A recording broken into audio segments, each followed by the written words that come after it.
Hey guys, welcome back to Believe in Eagles. I am your host, Leigh Mayock, and this podcast is brought to you by BetOnline.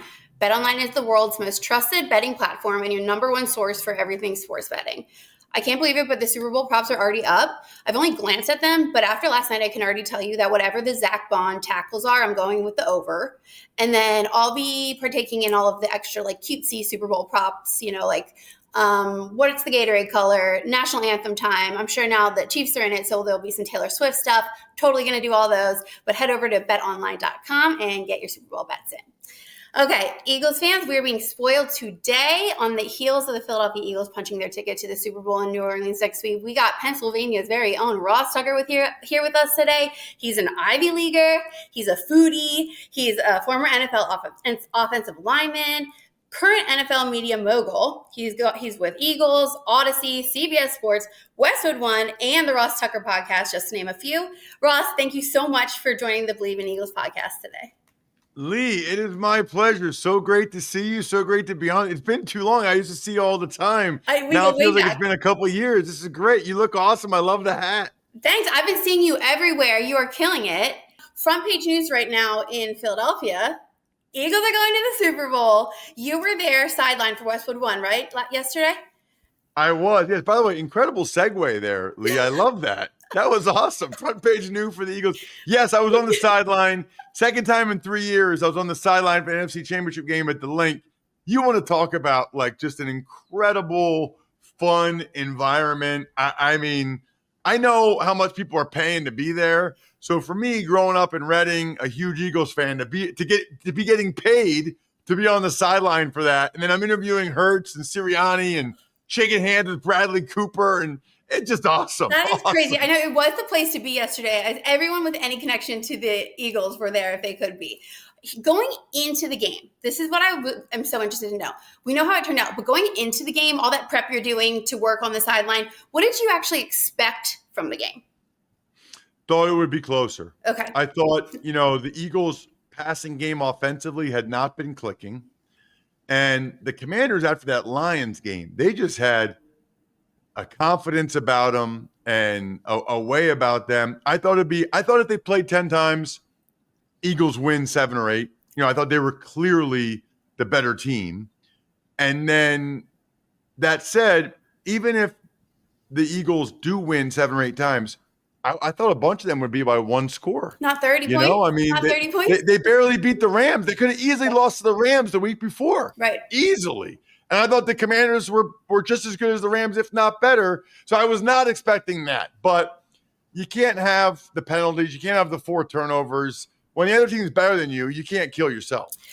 So last week, before the game, my dad and I were talking, and he said that he thought that turnovers was going to be key for both. Whoever forced more turnovers was going to be the team who won. What did you see that you loved from Vic Fangio's defense and all those forced turnovers?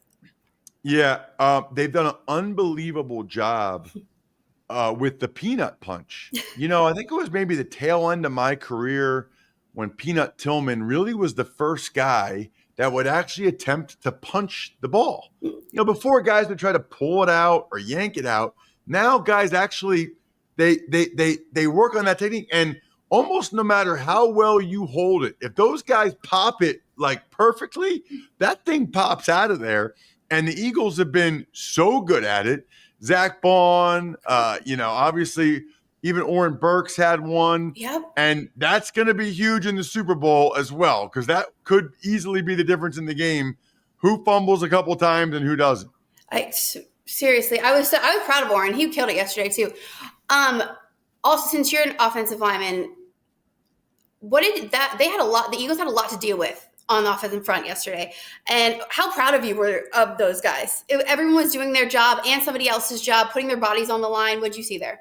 Well, yeah. I mean, I've kind of been there in 2004 in Buffalo with a herniated disc in my back. And I don't know what Cam's deal is. Right, but it's back, obviously. Yeah. Yeah, his back was clearly really bothering him. And then also watching Landon Dickerson with his knee bothering them. And the Eagles gutting it out with 2 different centers in there. And still, by the way, 7 rushing touchdowns.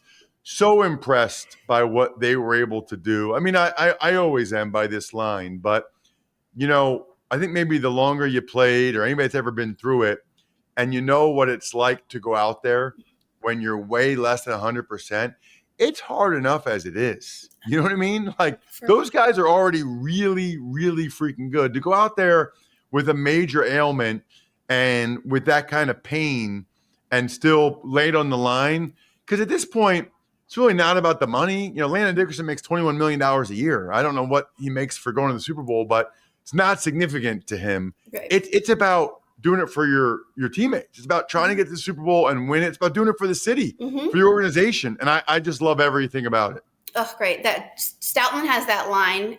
It's just so cohesive. Everyone bought in. Saquon helps with that energy and the vibe he brings to them too. Who wouldn't want to protect and block for him? But looking ahead, rematch, Chiefs and Eagles. What do you expect Spags and Andy Reid and the Kansas City Chiefs to match up against with the Eagles with? What type of schematics? What are they going to do? How are they game planning for this?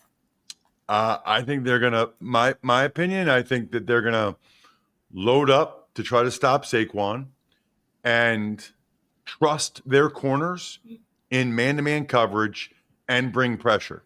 So the Eagles better have an answer for the pressure like the Bills did not on 4th and 5, their last offensive snap of the game. The Eagles need to have an answer for quick pressure because it's coming. That's what I would do. Yep. And, you know, you might get beat deep, but that's a chance I'd be willing to take. You kind of have to pick your poison against this Eagles team. I would pick my poison as trying to stop Saquon and the rushing attack and trying to make Hurts beat you with big-time throws down the field against pressure. And if he does, tip of the cap, well done. Do you think that Patrick Mahomes and the Kansas City offense has what it takes against the physicality of this defense? I do. I'm pretty impressed by what I've seen from this Chiefs offensive line. Like, speaking of guys gutting it out, Right. super impressed with them having Joe Thuney at left tackle and what he's been able to get done. I mean, that is not easy to do for a guy that's been a guard the whole time in the NFL to bump out there. This will be a big challenge against the Eagles, whether it's Sweat or Nolan Smith for Thuney, because those guys can really roll around the edge.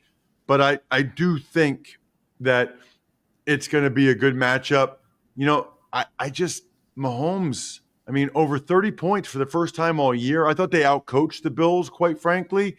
I don't think that'll happen with Vic Fangio. It can't happen with Vic Fangio. Vic has to have a really good game plan, especially, I would say, for Mahomes' legs and Kelsey, even though Kelsey wasn't really a big factor in that game.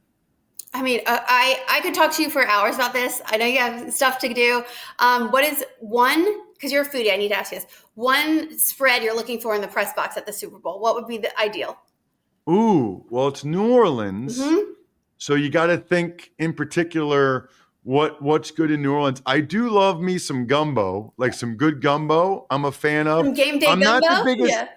I'm not the biggest beignet guy, actually. I'm not like a donut. Like I'm more like ice cream. Okay. But I do like the po' boys. I do like the sandwiches down there, and some of the That bread is Cajun so food. good. Yeah. Oh, I'm really looking forward to it. I love New Orleans for Super Bowls. Everything's walkable. I'm gonna have a good week. Not a good week for my diet, but a good week for everything else. Super Bowl week is a cheat week. It doesn't count at all.